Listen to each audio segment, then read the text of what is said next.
Hello again, I am Ishita and we are going to continue with the nouns. Yesterday we discussed about common and proper noun and today we are going to take up collective and abstract noun. So without any delay, let us get started. So when we talk about collective noun, collective as a word means a collection. So collective noun refers to a collective name given to a group of people, a group of animals, a group of things, a group of places. So collective noun is a very interesting topic and it makes English unique. Like for example, if you want to call group of players, so what is that one word in collective noun that you can use? Think about it. Team. So we can call a group of players a team. What about a group of students? A class. Okay, so what about a group of employees? Staff. So here were some examples for you to know what collective nouns are. So let's take a real life example. In Delhi, we all travel through metro.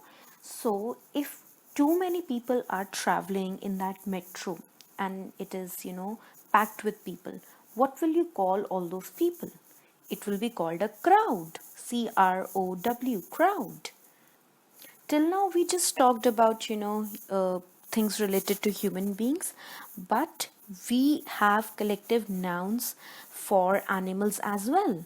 Okay, if you see too many wolves together, what will you call them? They will be called as pack of wolves. PACK, pack of wolves. And if you see too many lions together, so they would be called pride of lion. PRIDE, pride of lions. And similarly, we have too many collective nouns for things as well.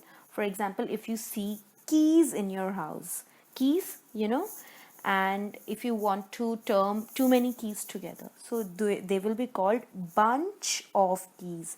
BUNCH, bunch of keys. And there are many more examples of collective nouns, and it would be pretty difficult for you to remember all of them. But if you use, specific collective nouns in your daily vocabulary, you will get a hang of it and you will become very fluent in using them. So, a small tip before we head on to abstract noun, since we all can't remember all the collective nouns. So you can always use the word group, GROUP. And to mention some things, you can always use the word bunch, BUNCH. Obviously, English is a tricky language and things vary. So, like for example, we can say bunch of bananas. I have a bunch of tasks at my desk right now. And you can say, for example, you want to, term a gang of criminals, but you can't remember the word gang. So, what can you use? You can use group. So, your meaning would be clear, and by using them in your vocabulary every day, you will become proficient enough.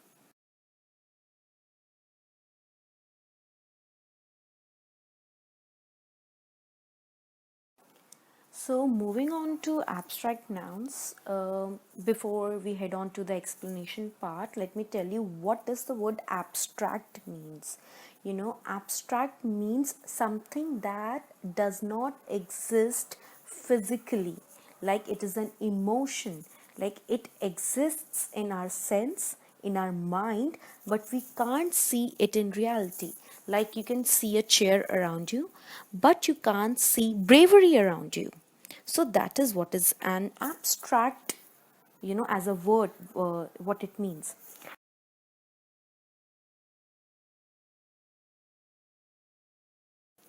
Okay, so now let us discuss what an abstract noun really is.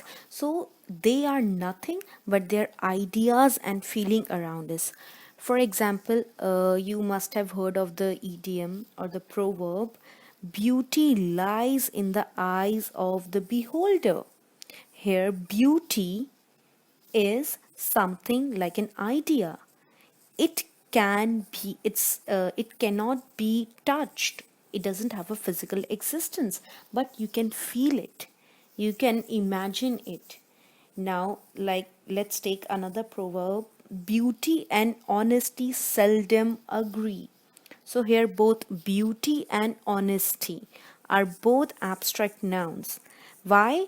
Because it is like an emotion, like a feeling, an idea, but it cannot be touched. It does not have a physical existence.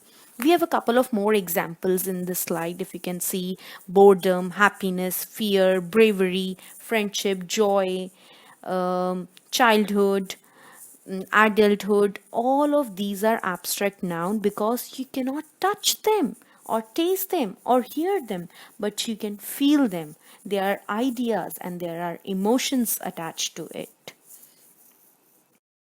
Okay, let us discuss more abstract nouns over here. See, for example, third one: people lost faith in banks. Over here, faith, which is made a bold word. Faith is an emotion. It's a feeling, like you can trust somebody. So you cannot touch it. It doesn't have a physical existence.